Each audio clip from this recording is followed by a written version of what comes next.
Namine is perhaps one of the most underrated Kingdom Hearts characters. Not because she isn't loved, but because we don't talk about her enough. She's been a major factor in many plot points throughout the series, from Chain of Memories to KH2 to Recoded, and even parts of Kingdom Hearts 3. She's been around. I mean, Recoded is basically about her to a degree. It's about Jiminy's journal, yes, but the whole reason the plot of Coded takes place is to find out who put this Thank Namine message. A storyline still going on, by the way. Sora still hasn't thanked Namine, officially. Thanks, Namine.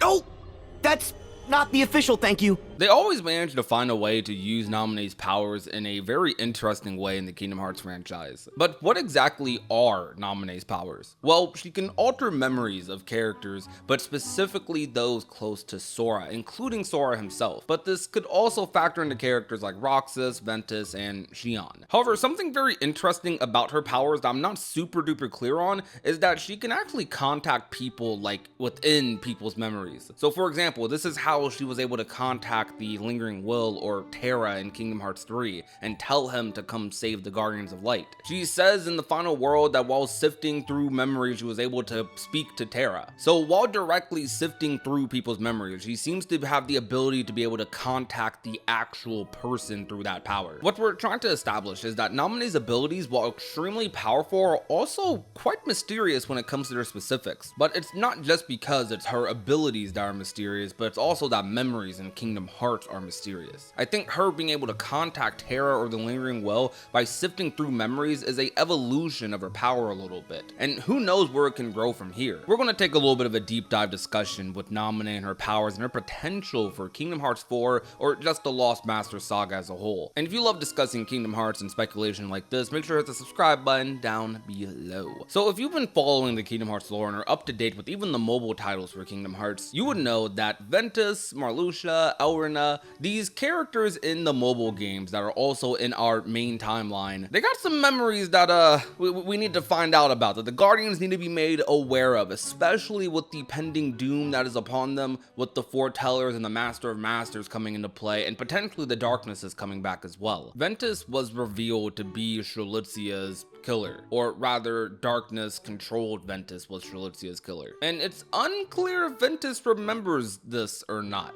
I mean, we see this cutscene at the end of Kingdom Hearts 3 where Ventus holds his arms out to Chirithy, basically welcoming him home, but it's unclear whether Ventus actually remembers who Chirithy is, or if he only remembers who Chirithy is and doesn't remember anything else associated with Chirithy. These Union Cross characters and their memories is definitely one of the most interesting plot points going into the Lost Master saga. I mean, Strelitzia was in Kingdom Hearts 4's very first trailer, which I think is a big deal and very telling about her potential involvement in that game, and then Laurium's obvious involvement with finding his sister and trying to bring her back.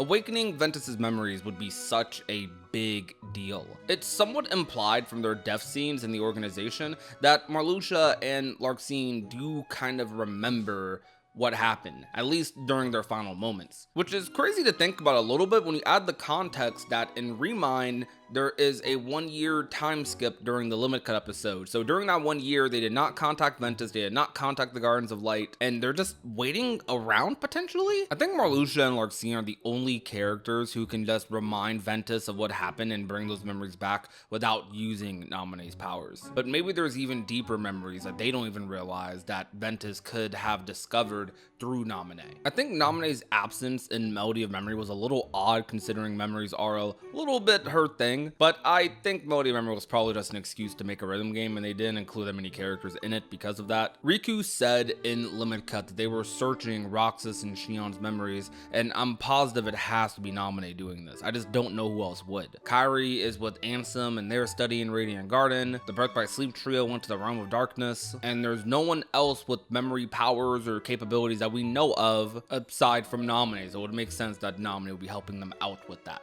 The power of the Keyblade does have its own memory powers as well from what it seems, and could potentially circumvent the use for Namine's powers, but I would like to think that Namine's powers give her a deeper understanding and relationship with those memories, also being able to contact other people in those worlds. Even outside of the Union Cross characters' memories, we could potentially discover even deeper secrets about Quadratum in the world of Baron Rex if Namine was able to get into contact with the Nameless Star, the same star that Riku used to open a portal to Quadratum, the same star that Sora talked to while Namine was in the final world along with her. I think Namine's powers could be extremely useful in the Kingdom Hearts series now that she's an actual person. But there's another question we haven't explored much. Do previous nobodies still even have their powers? And the answer is a unconfident yes. It's not specifically stated, but extremely implied. Roxas and Xion have kept their Keyblades. Axel has kept his Chakrams, which he gained the power to do so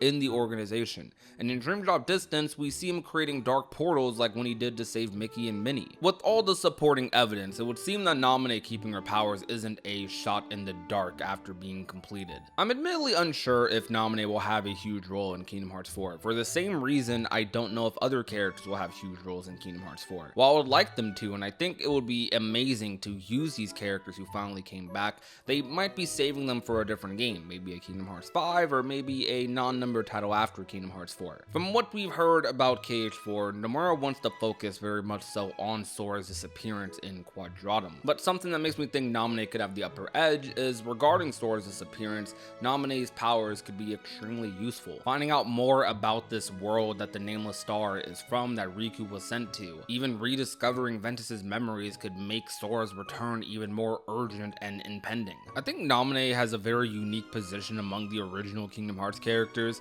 who can be really powerful and have a lot of use without necessarily needing to wield a Keyblade. The Keyblade is this extremely powerful, basically all-purpose weapon that does almost everything, even some of what Namine's powers can do, but I think because of Namine's experience and because she was born with those powers, that she would have a deeper understanding of memories than any other character or Keyblade wielder would, and this gives her an edge where she can be useful where others aren't. I think her awakening Ventus's memories is a big thing I would love to see Namine do. I don't think she would awaken or look through these memories to purposely traumatize Ventus or anything, but if the situation calls for it and they need Ventus to remember, Marluxia needs Ventus to remember so that he can find out like what possibly happened with his sister, where she could possibly be any leads at all, I think he'd be willing to do that. But what are some of your thoughts on Namine's powers and her abilities in Kingdom Hearts 4 and the future of the saga? Do you think she'll return again? Do you think they'll use her powers for these reasons, or do you think they'll find some other way to use them? Namine over the years has definitely become one of my favorite characters in the Kingdom Hearts series. She's always interesting every time she's on screen, and she never really has a dull moment in my opinion. I loved her in Chain of Memories and her plotline with Roxas and KH2 as well, and I would love to see her continue to have a major role in the franchise going further. But that will be all from me today. Thank you guys so much for watching. My name is Prodigy. Remember to be nice,